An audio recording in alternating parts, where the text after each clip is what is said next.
morning, everybody. My name is Wes Davies. Welcome back to my trip all around the island of Taiwan. Today I am in Keelung City, and so far I'm absolutely loving the vibe of this town. It is so hilly and the roads are windy and there's narrow alleys everywhere. I'm not sure if it was maybe built by the Japanese a long time ago. It really has kind of an old school Japanese vibe to it, kind of a mountain town, and it's right along the ocean as well. So I'm looking forward to spending a couple days here doing some exploring. Yeah, it's got these rickety old railway tracks running through the city. There's kind of rust everywhere. The city has kind of a worn and torn feeling, which I think gives it a lot of unique character. I'm just gonna do a little bit of walking around my hotel here, see if there's anything interesting I can find. I just love the up and down nature of this town. Some interesting artwork on the walls. Yeah, there's vines everywhere, and I just saw that. I'm definitely gonna go in there and see what that's all about. And definitely some interesting patterns on the wall. You can see some of these walls are just overgrown with old vines. This is so cool. Okay, so the wonders of technology. I just took a picture of that with my phone, and now I've got all this information about it.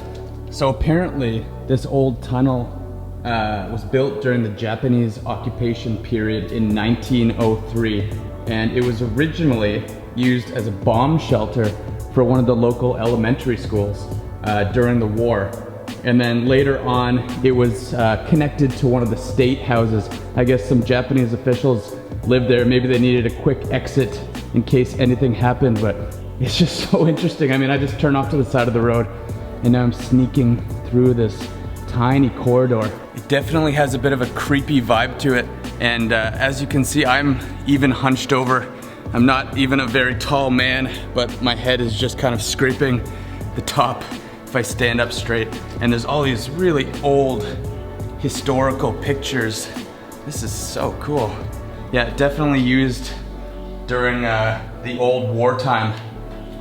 And wow, this is incredible. Definitely some amazing history, a little glimpse into Taiwan's past, into the Japanese colonial era. And I guess now I'm just popping out on the other side and I'm in a tiny little neighborhood.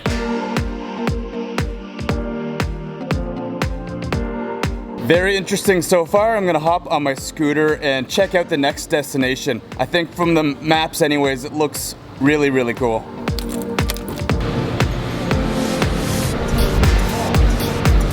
Just on my way up the mountain here, it feels like I'm way out in the country, just kind of winding up these super narrow roads here like this, but then obviously I'm kind of right downtown Keelung. This city is fascinating to me so far. I absolutely can't wait to spend a couple days here and keep checking it out, keep exploring.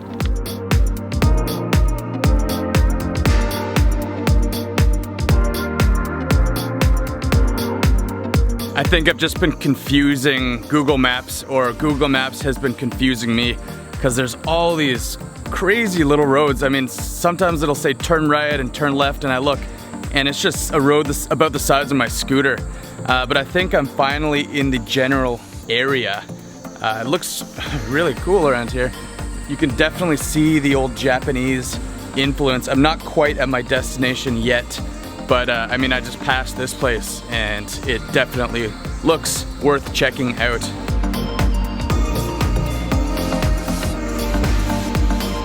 So this is a place called the Shicho Temple, and as you can see, it's just exquisite, so detailed. One of these beautiful temples you find in Taiwan sometimes, and I can see why they built it up here, because you have this spectacular view all the way down to Keelung City. Okay, what a beautiful temple, and now I'm going that way.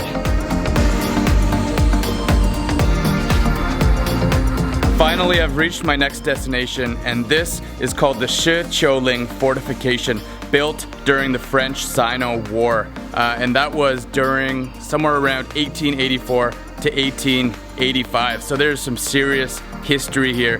It's almost 135 years old, something like that. So I'm just gonna go in here, check it out, and I'll tell you a little bit about the history, because luckily there's a huge placard over here explaining everything. Unfortunately, I don't know too much about the French Sino War, but according to that sign, I think this was built by the French in order to protect the harbor of Keelung.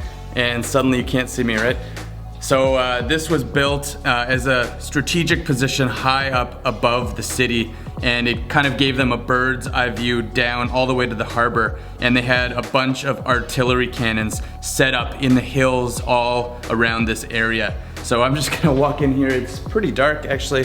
Okay, so I've got my flashlight going, and wow, this place is just cold, dark, and creepy. Wow, this is really interesting. You can see there's actually, I guess, stalactites dripping down from the ceiling over the many, many decades that this place has been here. And it's quite scary in a way, because I don't know what has been living down here. Huge slugs on the walls, just completely abandoned.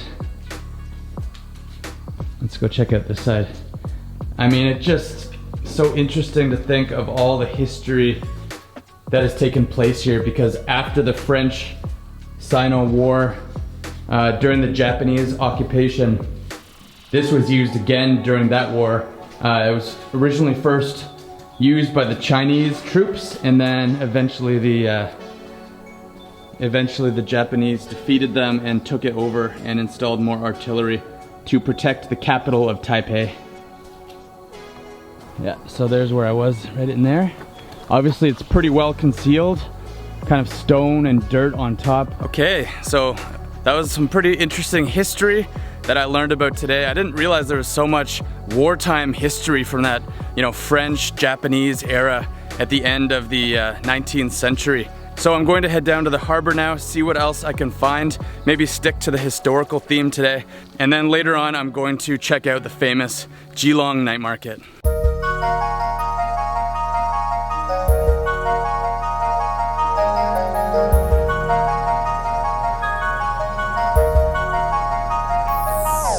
I've reached my next destination, which is the Baimiwang Fort, up here on the coast along the outer edge of Keelung. And from this angle, this city kind of reminds me of Busan, South Korea, where I went last summer. Another big port city. Of course, Busan is much bigger than Keelung, but maybe this could be a mini version of that.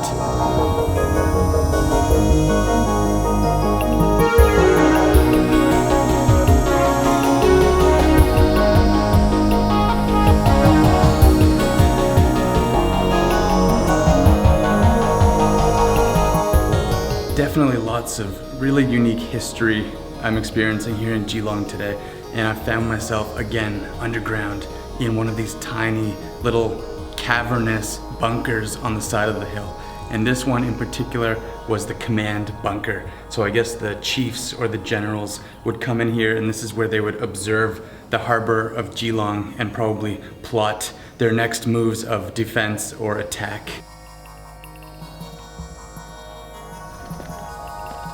Okay, I'm all finished up here. That was fascinating. Just seeing all this history so far today in Keelung. And another interesting thing is right beside this old historical site is a coal power plant. And this thing is absolutely massive. It looks like today, luckily, it's not in service. There's no smoke coming out the top.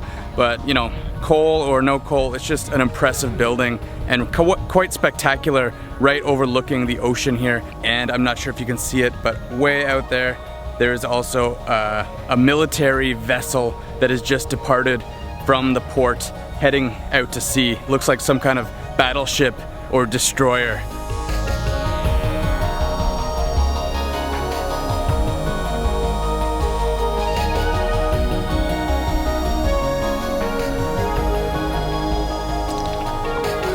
Join me next week as I check out Keelung's famous night market, try some incredible snacks, and then make my way up to the picturesque little town of Jiufen. Thanks for watching, everybody. Don't forget to like and subscribe, and I will see you very, very soon. Bye-bye.